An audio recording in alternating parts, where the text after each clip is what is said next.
barbershop conversation, guys. Feel free to hit the subscribe button and don't forget to join the Patreon. So first, I want to say thank you to all my kings and queens. Um, all the response videos as it relates to my conversation debate with Andre Ward. I'm not going to call it an interview.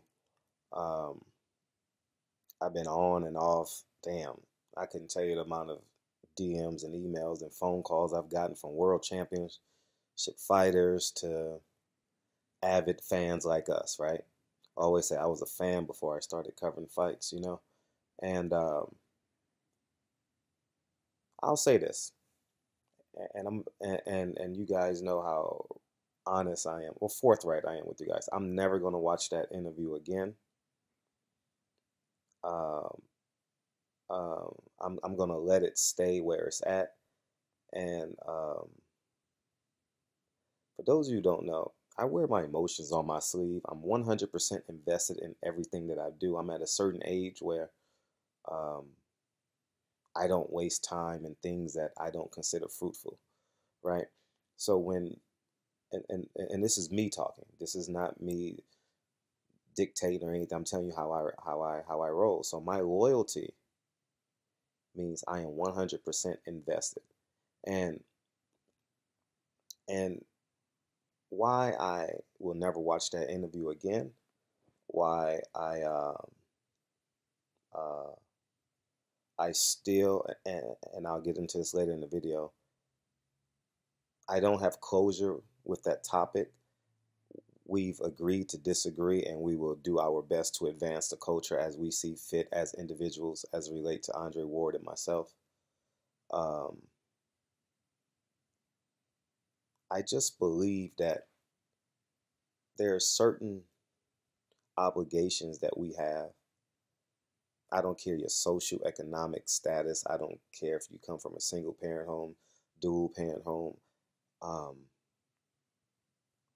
to enlighten and advance the culture in which you were born in, you know. And um,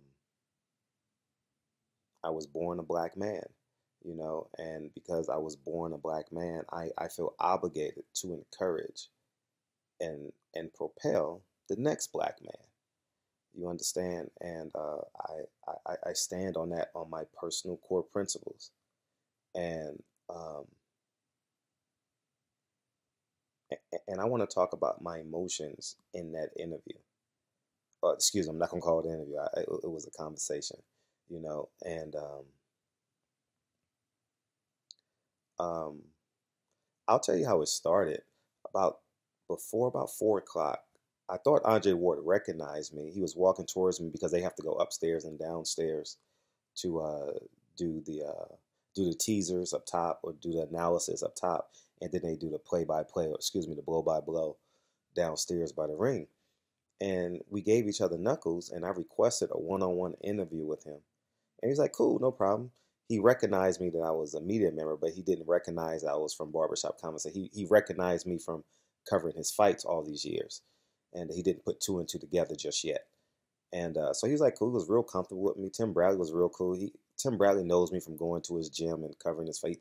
Never really knew my name probably, but just knows my face. You know, you've been around boxing uh, for the amount of time I've been. You just know faces, right?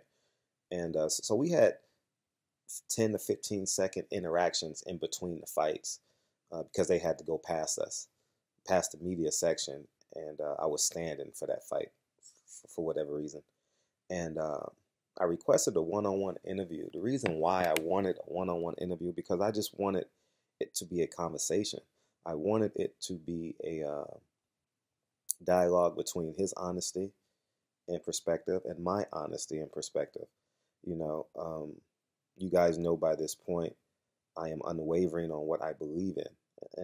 And I made this very, very clear at the beginning of this video. I'm very honest with what I believe, you know, and I wear it on my sleeve. You know, I purposely don't watch the news anymore because I get emotional. Like I'm a parent now, and when you become a parent, you become a better civilian. You know, um, And now when the news come on, I cry, and people may say, "Oh, you a bitch, you that." But when I see a black kid, especially a black male who I can relate to, 100%, I see him getting gunned down and LAPD unjustly kills another unarmed black man. It hurts me. It pierces my spirit, and I cry sometimes because I know I can't get to the solution. I have to sit here and digest information and pour the solution into my children, into my son Lincoln, and Lincoln is a mixed child, but when he walks out of this door, he has to identify himself as a black man as he grows into him. And I hope and pray that I have armed him sufficiently, and I'll never know. Like there's no uh, there's no rubric, there's no test where I can give him say, okay, you're prepared to be a black man in this country, and um, and and I I thought Andre Ward was gonna go, and I'll tell you how I let in. I purposely waited the walkway where they was going up and down to do their teasers or what. I purposely waited there at the end of the fight so I can walk with him and request a one-on-one or to to take advantage of the one-on-one that we agreed to. And but he ended up going the other way, and I actually approached him. And I'm not making this like I chased him down or I hunted him down. That's not where I'm going with that. But I just wanted you guys to understand the energies that how it was created. It wasn't no ducking on nobody's part. You guys should know by now that I mean, um, that I stand on my word. It's not as little as I am. You know what I mean? My convictions won't lead me in any other direction, but going straight towards what I consider the solution. So I realized, so I ran over to this is where my football skills come in. Well, I had to dodge in and out of chairs, and I had to pursue him and get an angle so he could meet me. You understand? And then that's where it happened. And there's a cut in my video because my mom called me during the interview and I pushed the wrong button, so I had to restart the record button. I didn't edit it or anything like that. And so I'll tell you my raw emotions. And again, I'll tell you, I'll never watch this interview again because I went through too much. You know, I uh, I went through too much listening to Andre Ward last night, and um, people take it for what it is. This is just my truth. You know, uh, he immediately became defensive, but prior to him becoming defensive, I I acknowledged and I was happy that my message had gotten to him and he had internalized it, not from a selfish perspective, but because I believe every black man is a guardian of the culture, whether you use it negatively, whether you use it positively, it's totally up to you. But I think we have an obligation to be a guardian of the culture. And um, I was glad that it got back to him. And not to sound arrogant or nothing, but I believe my channel is big enough now that whoever I speak of, it will get to. I don't, not from an arrogant perspective, but just because of the growth, the organic growth that it has, and just the connections that I believe. Boxing is a small community. It's only like 3 million of us, and um, so that 3 million is not a real number. I'm just using it, just creating it. And so, with that being said, I was happy that he understood the significance of it on both ends of the stick. That quite possibly from his perspective, I'm wrong, and from my perspective, that he's wrong. And when he said that, when he acknowledged that it was me, I was my spirit got happy because I thought he understood the meaning of what he said and the meaning of what I said for the betterment of our culture, right?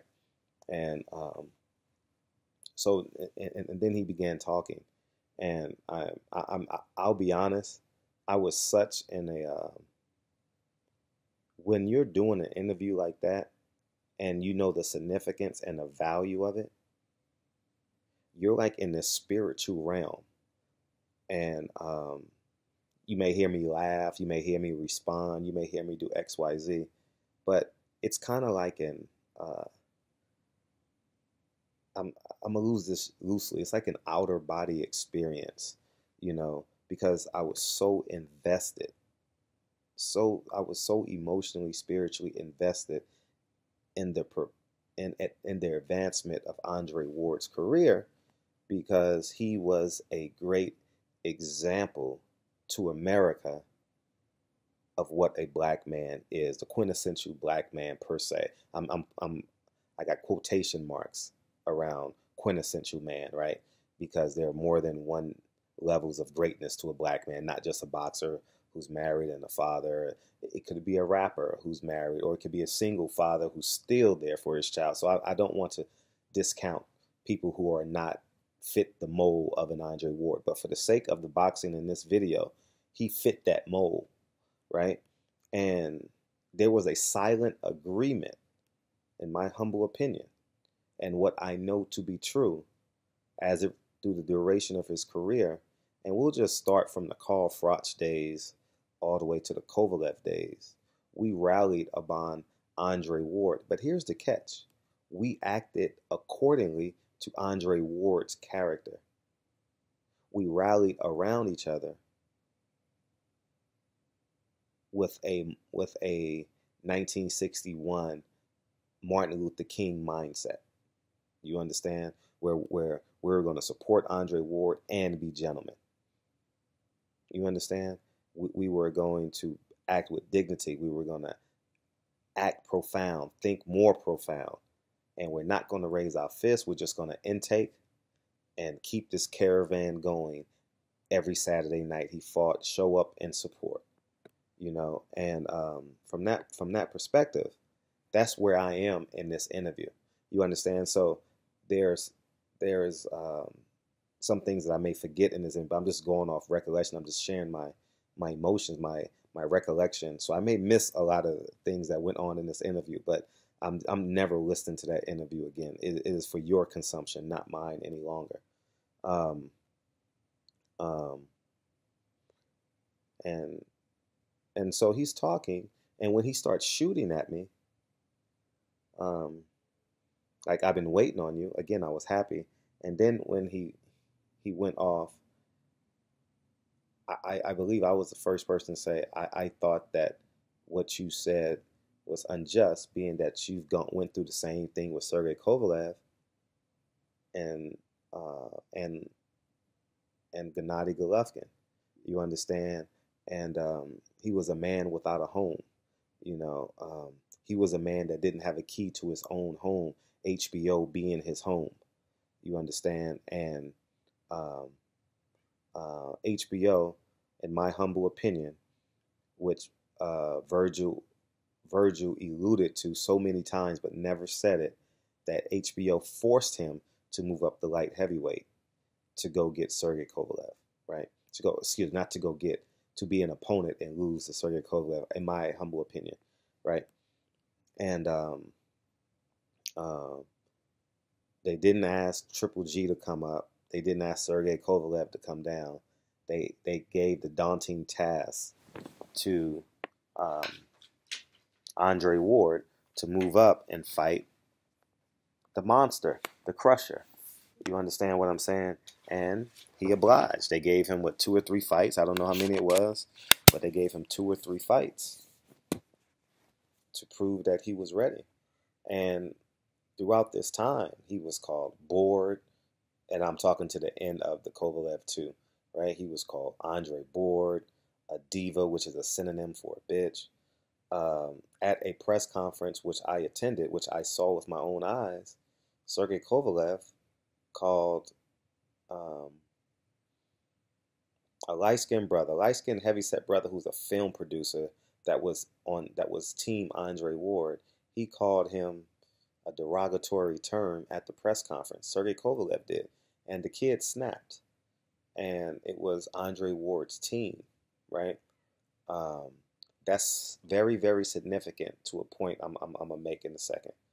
Um, so we had all these underlining tones. Jim Lampley was losing respect for Andre Ward like an hourglass. Um, uh, I believe HBO thought Andre Ward would be Sergey Kovalev's sacrificial lamb because he had just beat in December of 2015 or 14 or 16, somewhere in there. My years are confused. He had just beat Mr. Black HBO and Bernard Hopkins of this era, and they thought, in my humble opinion, that Ward would be the to propel Sergey Kovalev into mainstream America, you know, and so I brought that up and I made the parallel of what Deontay Wilder went through to what Andre Ward went through, and in my greatest guesstimation, I thought what Andre Ward went through was tougher, because honestly, that fight literally could have gone either way. Literally, Ward Kovalev won, could have won either way, especially with the one knockdown going against Andre Ward, you know. And as I'm saying this, you got to take into account this is 10 years of service on my part. He was a gold medal, I believe, in 2008. Um, and so this is a culminating moment from that, um, from his tweet to now. You got to understand that this is, I'm not speaking for no one else, because I don't want people to say I'm speaking for every black man. I'm speaking for me. All right. And so that was the moment in which someone took the top off of a shaken Coca-Cola. You understand? And I held with great restraint, because it wasn't a one-on-one. There was 5, 6, 7, 8 cameras rolling, and uh, I would never put myself in a lose-lose situation, and so I had to restrain myself into going. I wanted to have a conversation with him like he and I was playing dominoes against one another, heads up. You understand? That's where I wanted to take it. You can tell by my word choice and how I put words together. I left my suit and tie at home, and I was at the boxing event in my sweats, uh, hanging out per se, um, and he responded by saying, um, by distancing himself and attempting to discredit me by saying I do things for clicks, and um, I um, I do things for clicks, which in turn gives me revenue. And my humble opinion is that's the same thing he does on the other side. The same thing that he's accusing me of is the same thing that he's guilty of. From a from a semantic perspective, it's the same thing. He's just on a bigger network and a bigger platform. You understand? I am my own platform. The only benefit that I have to the naked eye is that I work for myself, so I'm able to say what I want to say. You understand? And uh, um, and I wanted to disarm Andre Ward by saying that we're both successful. So let's cut out, because in my in my thought process and how I felt was, I thought that he was like a stealth bomber above me, and I was like, just relax. We're both successful. We both have beautiful families. We both XYZ. Um, you know, we're both pretty affluent black men, I said that to disarm him, not to throw my success in his face or him to throw it. No, I wanted to disarm him, to let him know that, hey, listen, from a socioeconomic standpoint, we're both breathing rare air, and I don't know what it did for him, but that was my attempt at it, because if we're just talking boxing, there's no way from his perspective we could be on the same playing field. I wanted to connect to him from a hopefully it's still rolling. I wanted to connect with him from a man that's gone through the fire. You understand? And that's where I wanted to connect it from. I didn't want to connect it from like he's a professional, I'm a professional, and no, I wanted us to just to be human in that moment, you know. And I thought that if I showed great restraint and kept my calm and stayed cool, that we would get more from the dialogue, especially with everyone else around us, right? So he proceeded to say these things, but again, from a semantic perspective, um, uh, we're doing the same thing. Like he said, he gets paid for his opinion. I get paid for my opinion. Subscribers come and watch. It gets paid through advertisers. We listen. We watch ESPN, and advertisers pay ESPN, and that's how he gets paid. But he obviously has one or two more zeros than I do as it relates to getting paid for an opinion in the sport of boxing, right? And that bothered me a bit. Where I wanted to go with that is where I didn't. I bit my tongue 1,000% when he said that, because he says I'm benefiting from this. And I and in my humble opinion, I thought that was so far from the truth.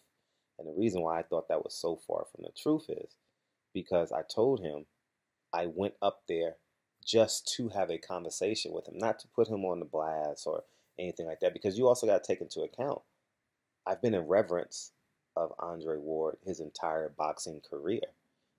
I don't just watch boxers in the pros. I watch them in amateurs. I read the articles. I go to USA Boxing. So from that perspective, I I so like I said, this is a culminating moment. You know, the only difference is it's a shaken up Coke bottle, and it can erupt at any moment. You know, and I so I wanted him to know that I came up there literally just to have this conversation with him, because I thought it would be my Sunday was open, and I thought it would be an honest conversation. And I saw him in an interview last week where he says he would pick up the phone and and call. So I said, okay, uh, I respect that about him, that I have the ability to actually go talk to him. And honestly, between town business inspired me to go and get the credential, and that that line that he said about actually going out and having conversations about what's wrong and what's right and creating dialogue, that inspired me to actually go up there Sunday. And when he said I was benefiting from him, I thought that couldn't have been further from the truth, because culture supersedes boxing on my channel. And you guys understand this. You guys know where I come from. Am I going to make $10 a video, $15 a video? But that was all spent on the way. I mean, like it's not even there's no comparative analysis that can substantiate his claim as I'm benefiting. Am I benefiting? Yes, but I mean, driving 4 hours uh, through a rainstorm, not spending time with my family. He's not spending. You could say the same thing about him if he drove, right? Um, um, you know, driving home through a hailstorm, through rain. The 5 freeway is closed down. It took me 6.5 hours to get home last night. You understand? I was in the car a total of 10 hours. You understand? So from that perspective, I and you guys will say, well, I didn't know I was going to be uh, um, uh, in the hailstorm. I'm going to tell you, I knew I was, because I made preparations for Lincoln's grandma to watch the kids just in case I didn't make it home, because I knew the 5 freeway was closed. So I had to take a 75-mile detour to get home. I knew this going in, driving up to Fresno. I knew the difficulties for me it would be to come back home. Okay, and um, so I'll fast forward and get to. I'm not gonna go line by line in this video, but when my head started to pop, right, my sensors where I just had to show great restraint. There are two moments that really, really, really got to me when he says that he was a biracial person. I respect the fact that he's biracial. Um, he says, I'm white, but he said it from an angle of distancing himself from the black culture. That hurt. That hurt. Go watch that. I'm never listening to that interview again because I don't want to bring up those emotions that I had in that interview. You understand? And people gonna say, "Oh, you're too, you're this, you're that." Let's. I wear everything on my sleeve. All right. The reason why I am spiritually successful, the reason why I'm spiritually happy, is because when I give my all, I get my all in return. I believe spirit from a spiritual perspective, you know. And when he distances himself from the black culture, I want it to snap. I want it to go off. I wasn't in a setting where I could. So I just let him talk and I was trying my brain was racing, my words couldn't get out my mouth fast enough. I was stumbling over my words. I was spiritually like distraught. I was just fatigued, you know, and that bothered me. And then when he said Ward Kovalev wasn't about race, when Kovalev called his team member a bitch or a nigger or something like that, a bitch ass nigger, something like that. I don't think it was nigger. I think he called him a bitch or a motherfucker or something like that. And they almost got into a fight at the press conference. I was there. I saw it with my own eyes. I actually interviewed him. The interview was on my page, you know, and um, I thought that I thought he was lying when he said that. I thought he was not being forthright.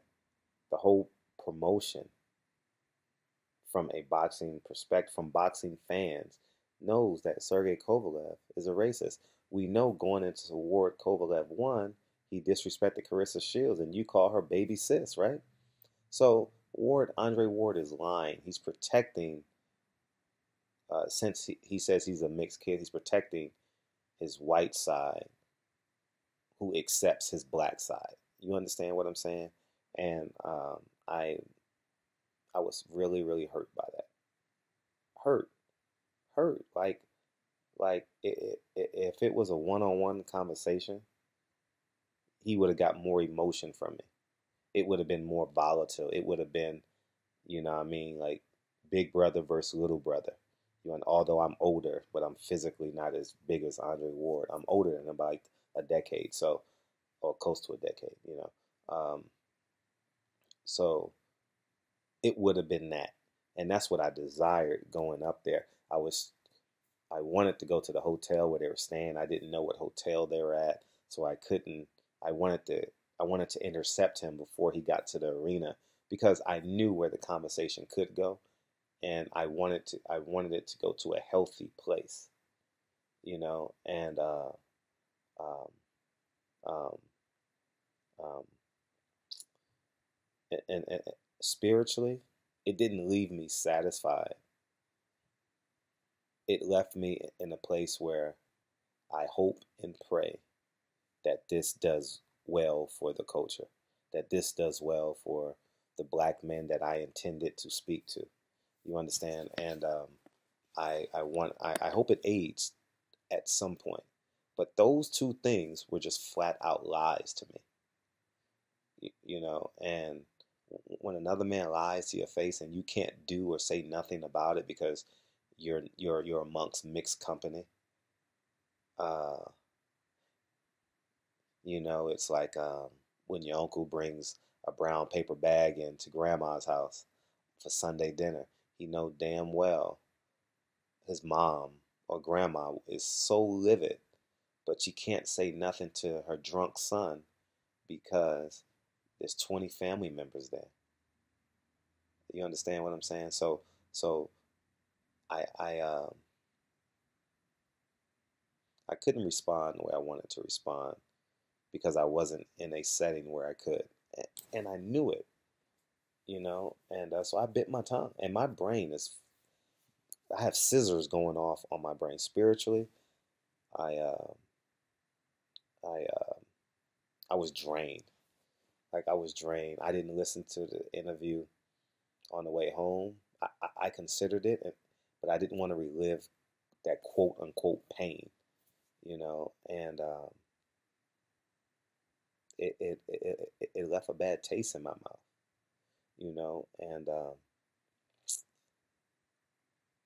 and the fact that he remixed the tweet, um, he could have did that on his Twitter account. Once people started to so when he started hearing people speak loudly in disagreement of him, and when the fan tweeted him, he says, I didn't ask you to support me" or something like that. I couldn't believe that came out of Andre Ward's mouth. From especially a man that has the moniker SOG. It's but I I shook his hand.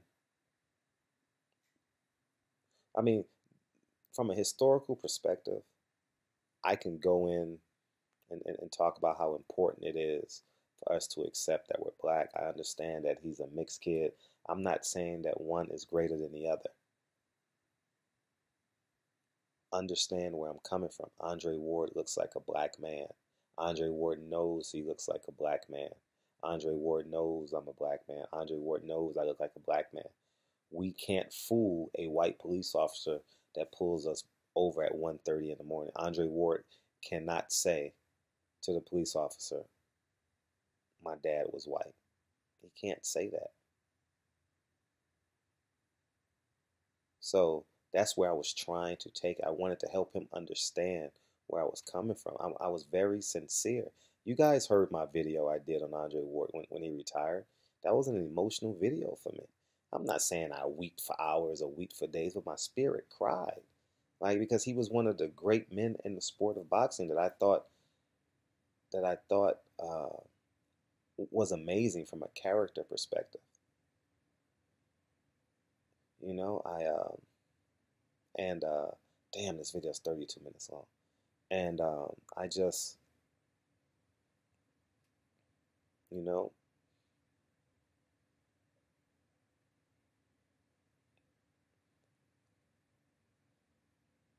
it helped because now we have a space. There's a there's a foundation where we can grow. You know, I'm sure Andre Ward and I will have conversations coming out here all April 6th for the Lomachenko fight. I'll see him again then for that fight week. Mm. And I'll see him April 20th for Terrence Crawford's fight. Um, so I just, I'm just spent. I'm on 2 hours sleep. I had to get up at 4. Then 7:10, I had to get up. Lincoln woke me up, so I got home at literally 3:13. So um, I'm literally spent. I had time to really, really, really, really just relax. This is my first moment to relax. As soon as the kids go to bed, I'm making this video, and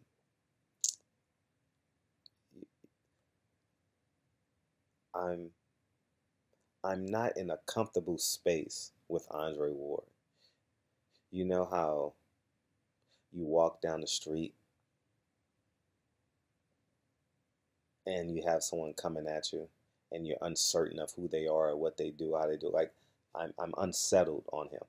I'm I'm unsettled on if if the coach calls a play for me to take the game winning shot and Andre Ward has to set the screen.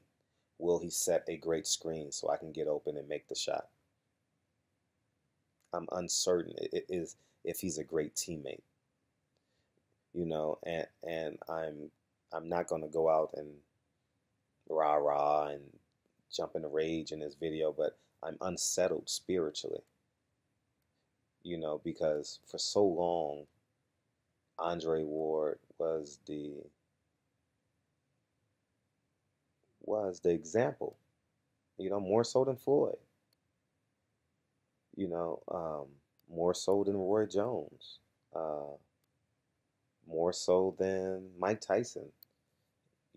He was greatness personified. And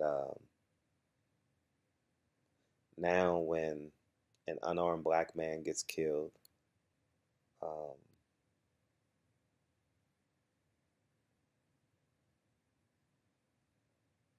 it's I wonder what Andre Ward thinks when an unarmed black man gets killed. That's gonna be in my thought process now. Is that par for course? Does he get outraged? Does it hurt him? You know, how did when he watched Fruitvale Station, did he cry in that last scene when the mom and the daughter's in the showers, when the wife is in the shower? I cried. I wept.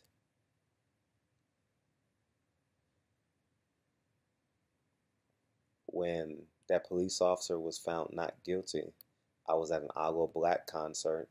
My boy Curtis called me. His mother is a Black Panther. He was a center on my basketball team. I've done videos on this in the past. Um, I cried in the middle of an Aglo Black concert. I was with Dre. I cried. I was at an airport in July. I was flying to Vegas to surprise Dre. If I'm not mistaken, when the verdict came down on George Zimmerman, if my memory serves me correctly, it was close to a weekend or something in Vegas. I mean, I was at Long Beach Airport flying JetBlue, going to surprise Dre in Vegas. George Zimmerman not guilty. I cried. You know, when Rodney King was found dead in his backyard and they say he drowned, I cried. Man never found joy since that police beating. It never found peace. I wear everything on my sleeve. I think I'm not a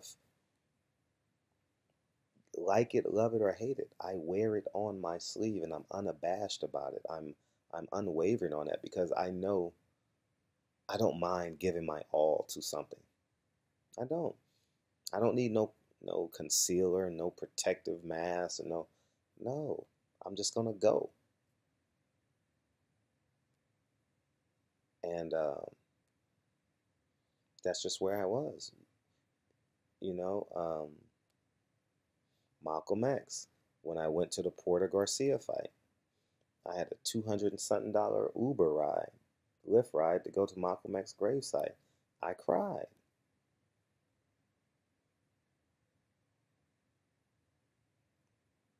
It's just who I am.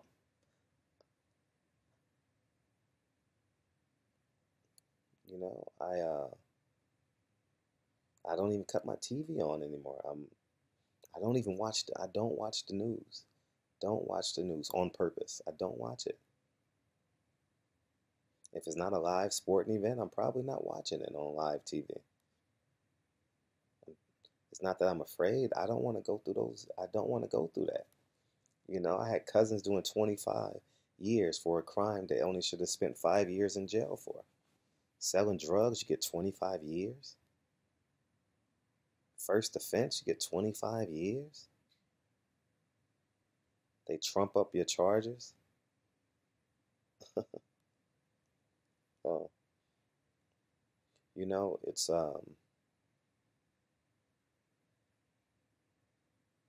my first experience. Man, I've gone through so much as it relates to police brutality, and um,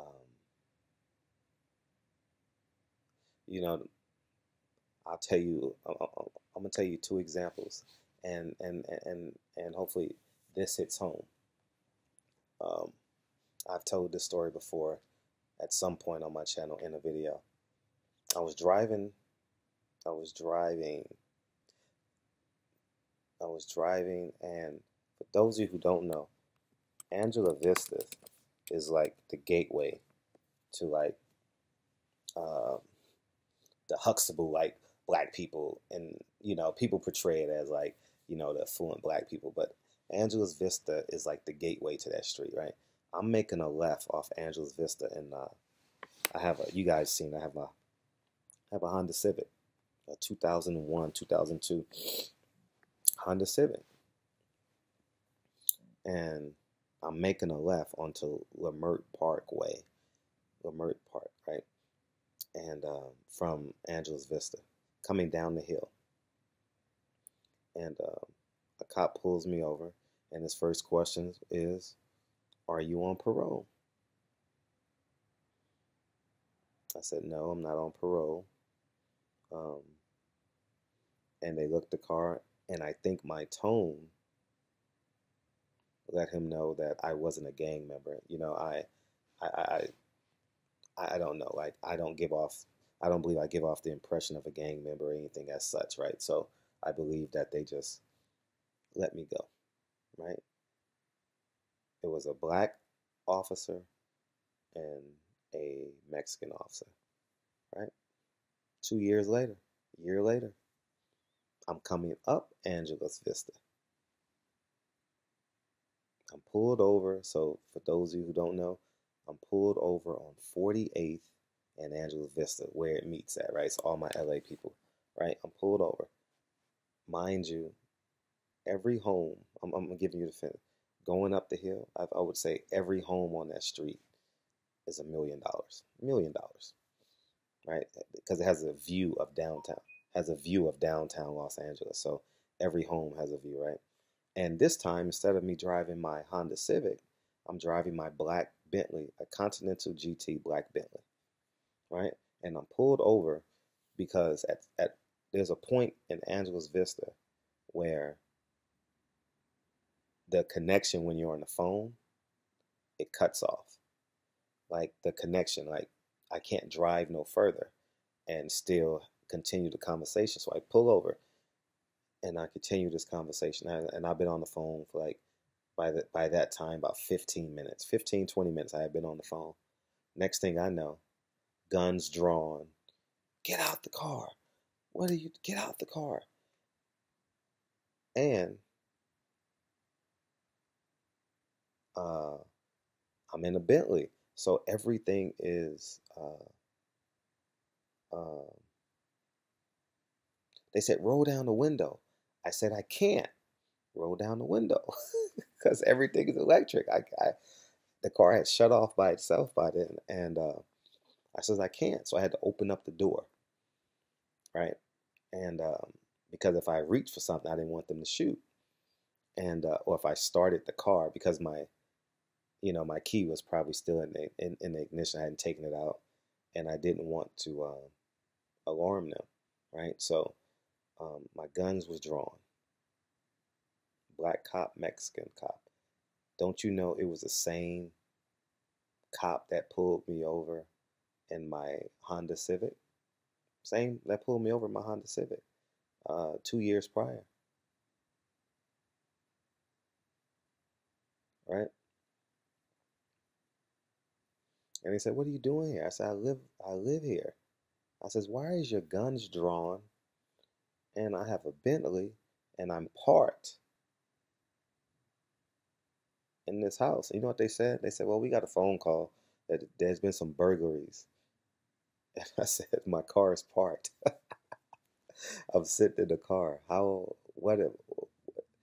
don't fit the description of someone." And I know I'm basing stereotypes and I'm leading into why this is important. He says, "Why are you, I says, "Why are you attacking me? And my car is parked on Angeles Vistas and 48th. I'm not a threat. My car is parked.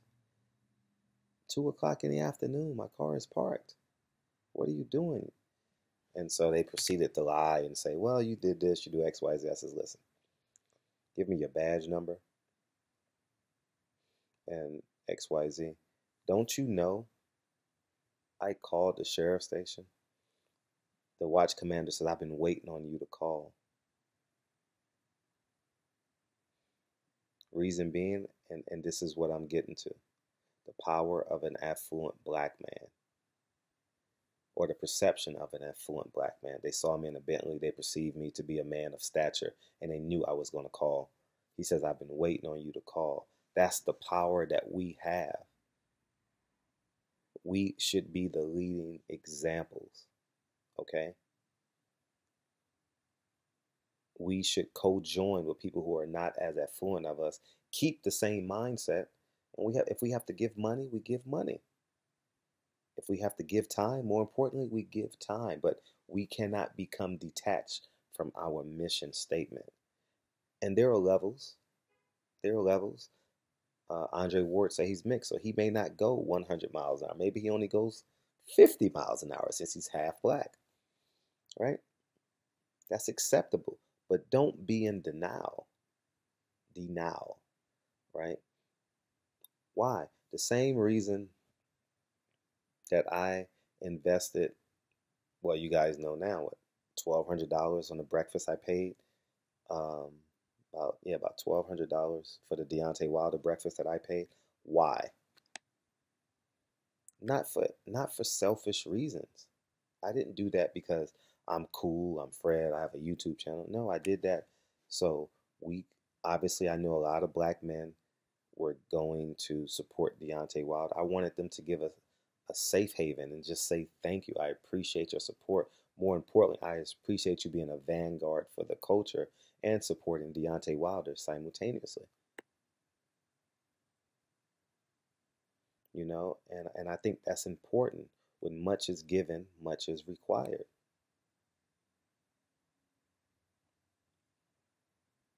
So I think it's just important that we give back, you know?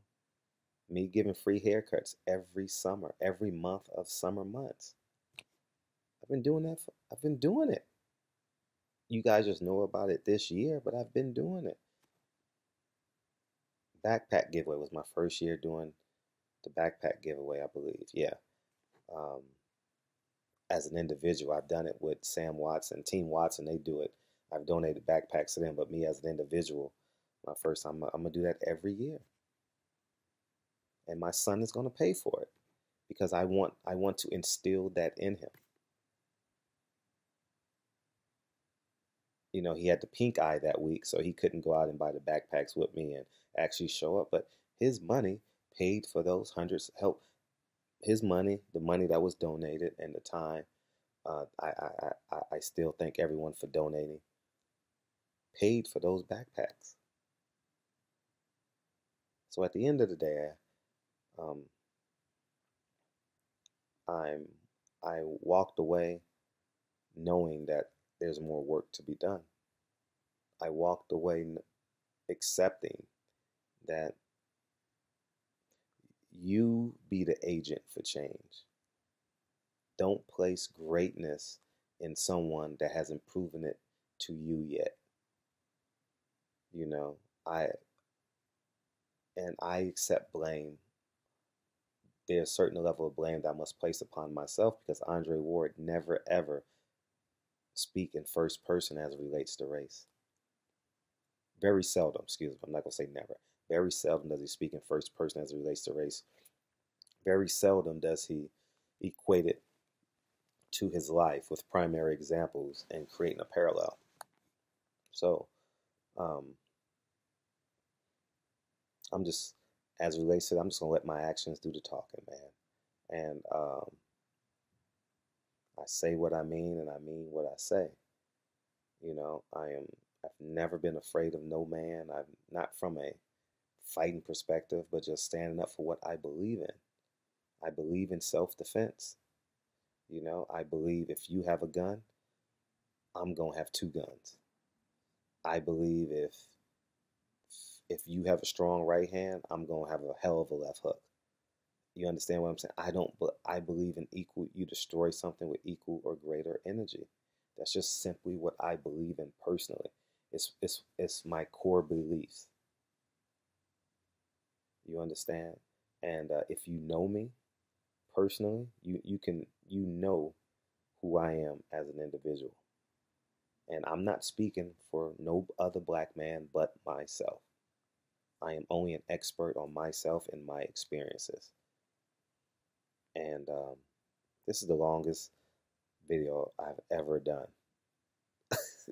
Talking 50 minutes. I didn't know it was gonna be this long. And it's 10:17 with right now in LA, which is my birthday. So um, I I said all that to say thank you, because if you guys didn't care about this matter so much, I just would have internalized it and kept it to myself. But because I knew you all cared, that's why I took the drive. That's why I purposely sought after Andre Ward to interview him. Um, that's why I let him speak. You know, did I want to rebuttal and say, "What the fuck are you talking about?" Andre Ward, Sergey Kovalev wasn't about race. That was the primary ingredient. Kathy Duva, between you talking to Kathy Duva and Kathy Duva talking to you through the media, it was simply about race.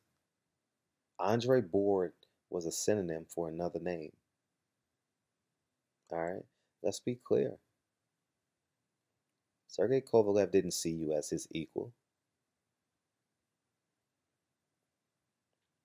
Anyways, man, I did this for love. Um, I like I said, I don't know what it's like to be any other thing in America but a black man. So I stand united. I stand side by side with every black man that's a vanguard for the culture. Um, as I say in many of my videos, in order to be a great American in this country, you must first be a great black man, if you're black, obviously. And that's just simply what I believe. I'm unwavering on that. I don't change. I don't waver. Um, and I believe we can grow from this. I'll become better at. I'll become better. I'm sure Andre Ward will become better. And this is a great foundation for everyone that hears that in that dialogue, that debate. I'm never gonna listen to it again. I can't. I don't want to, because it was too much pain involved. It was too much pain. Too much pain. And I'm being sincere. I sat there in disbelief. There was a level of disbelief that he separated himself from a culture and that supported him for years, for a decade, literally a literal decade, and it bothered me, you know. There's a video of me and Carl Froch. I called him. I protected Andre Ward, and I need to do a video just so you can understand the level of heights that I went to protecting Andre Ward for a decade. I got into a verbal altercation with Carl Froch in the media room.